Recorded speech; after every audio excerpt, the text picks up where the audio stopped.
শোন। আরে আব্বা, আব্বা আব্বা, উঠো।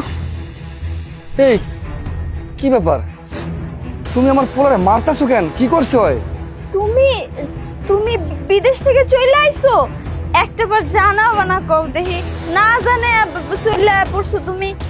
আর আরে মারবো না কি করবো, সারাটা দিন হচ্ছে বান্দামি দুষ্টামি করে।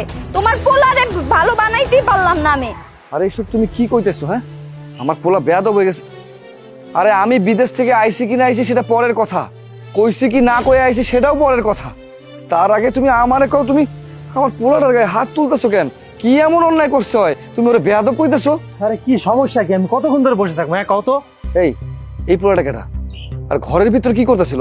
আরে উনি তো ওই যে ফ্রিজ নষ্ট হয়ে গেছে, তো ওই ফ্রিজ ঠিক করতেছে। ফ্রিজের লোক ভাই, আপনার ফ্রিজ ঠিক হয়ে গেছে না? আপনি যান চলে